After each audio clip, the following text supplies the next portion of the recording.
Vai falar hoje de saúde mental da criança em tempos de isolamento.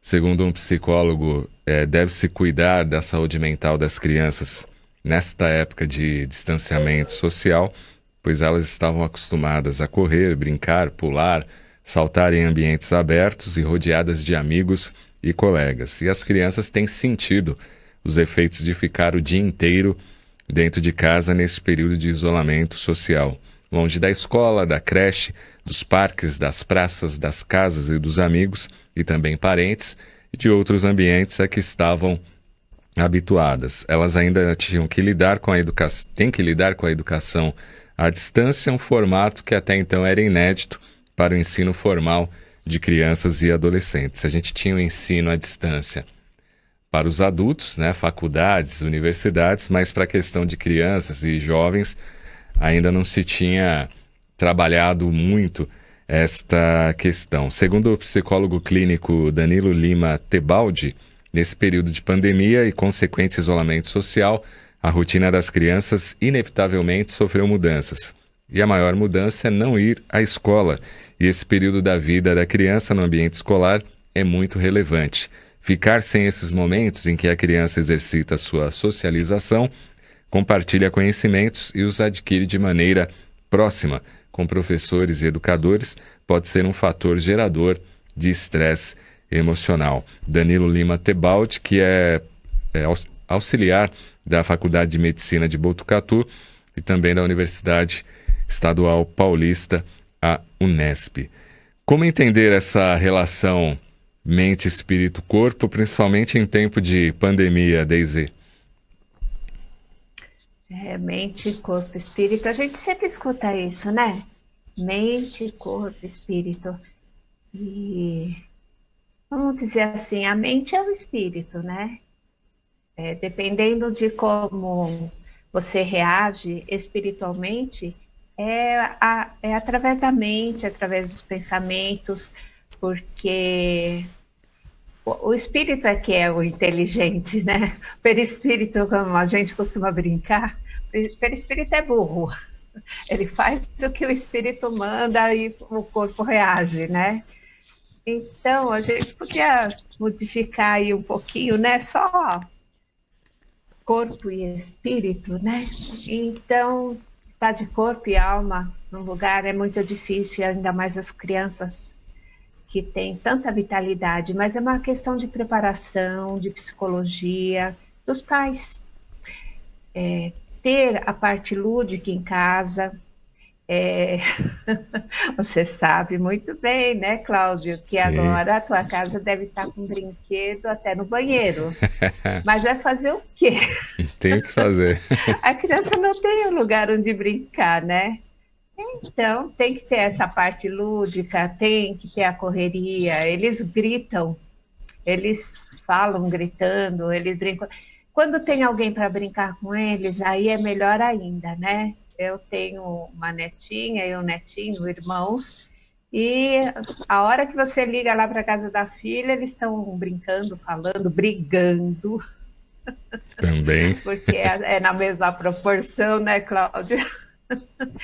Então, tem que ter realmente os pais, tem que ter realmente uma conduta e ler a respeito, mesmo que não conheça, ninguém nasceu sendo pai, sendo mãe, a gente precisa procurar. Tem muitos livros, tem muitas matérias a respeito do que fazer. E nesses tempos, você falou muito bem, Cláudio, o rapaz aí fez a matéria, eu esqueci o nome, ele falou muito bem, nesses tempos assim de estudo em casa. Hum. A professora tem uma autoridade dentro da sala de aula, por mais que seja pequenininho, quando chega na sala de aula tem um lugarzinho para sentar, a professora está lá, tal.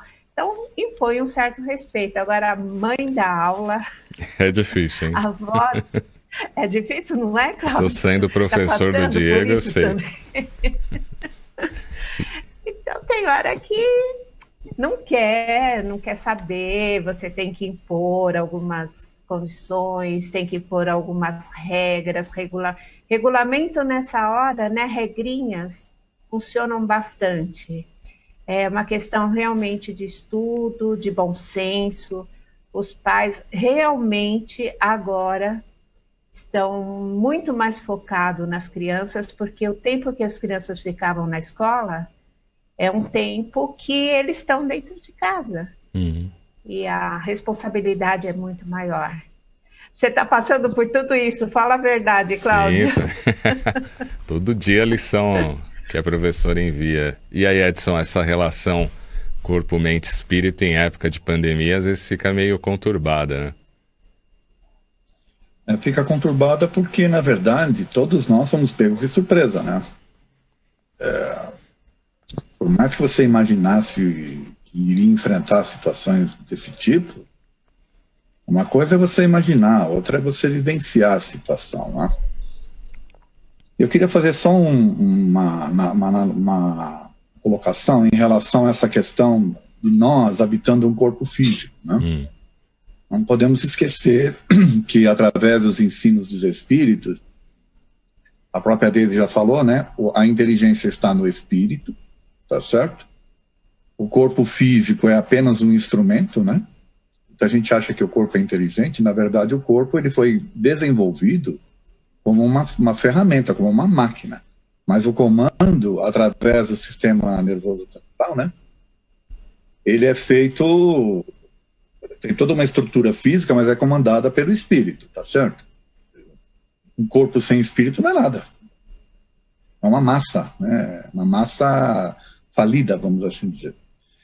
Então, a gente tem que entender até que ponto o corpo influencia o espírito. Então, isso a gente estuda lá no Livro dos Espíritos, né? Questão 367 até 370, que é a influência do organismo. Até que ponto o organismo influencia o espírito. Depois você também tem a influência do meio. Meio que você está inserido, o quanto que ele te influencia.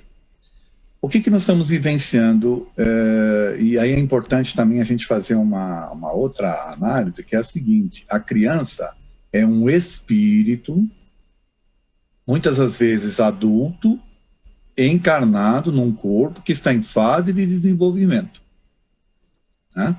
Muita gente imagina, olha a criança e pensa que ela é um espíritozinho pequenininho ali, criancinha. É um espírito adulto, com capacidades já anteriores, utilizando um corpo que está em desenvolvimento. Então é uma fase muito interessante aí de aprendizados para o espírito, numa nova existência, imaginando que esse espírito ficou um tempo sem usar um corpo físico. Então tem todo um aprendizado novo que tem que ser feito aí. Muito bem. Existe uma estrutura educacional para isso, né? A forma como a sociedade está organizada para essa questão da educação da criança, que vem se transformando ao longo do tempo também. Tá certo? Você vai falar assim para mim, a educação de hoje é a mesma que era no passado? Não é. Antigamente, né, era a família clássica era aquela em que o pai trabalhava e a mãe, né? A mãe educava. Ficava em casa. Certo? Educar que eu falo é no aspecto, não educar dos ensinos escolares. Educar no aspecto de comportamento, de socialização, de inter-relação e por aí afora. Hoje em dia, com os pais tendo que trabalhar os dois, né, se transferiu mais ou menos essa atividade educacional, que para mim é um equívoco, se transferiu lá para a escola, achando que a escola é que educa. Na verdade, é o comportamento no lar que vai educar. E isso aí foi quebrado agora. Essa situação, né, que vinha sendo mantida foi quebrada. As crianças estão dentro de casa com os pais dentro de casa. Então vejam, os pais não estavam acostumados a estar dentro de casa, agora estão tendo que se acostumar. E as crianças não estavam acostumadas a estar dentro de casa, estão tendo que se acostumar. Então é um processo de aprendizado para todos aí. E aí nós vamos ver as mais diferentes situações acontecendo. Nós vamos ver famílias que conseguiram se estruturar muito bem, de uma forma equilibrada. Nós vamos ver outras que, infelizmente, entraram em pandemia, né? Se deixaram influenciar aí pela situação, porque os próprios pais não estão equilibrados o suficiente. Então tem de tudo. Agora, o que é importante a gente ressaltar? Houve sim uma quebra, né, de uma estrutura que teoricamente estava em equilíbrio. E aí é preciso que as pessoas tenham consciência de como lidar com isso. Bom, quem é que pode dar as respostas? Cláudio e Daisy e ouvintes. Olha, aí eu acho que vai de lar para lar, de pessoas para pessoas, Sim. da forma como elas se relacionam com seus filhos, da forma como as crianças são educadas, né, entre aspas. Então não é fácil, não existe uma resposta clássica. Acho que nenhum de nós três aqui pode dizer, olha, é isso que tem que ser feito. Né? A gente pode dar algumas dicas, mas, de fato, como trabalhar isso vai ser para cada lar, né? E para cada criança. Às vezes, dentro do lar, as dois filhos são diferentes, inclusive, a forma de trabalhar. Verdade. Porque são espíritos diferentes. Tá certo?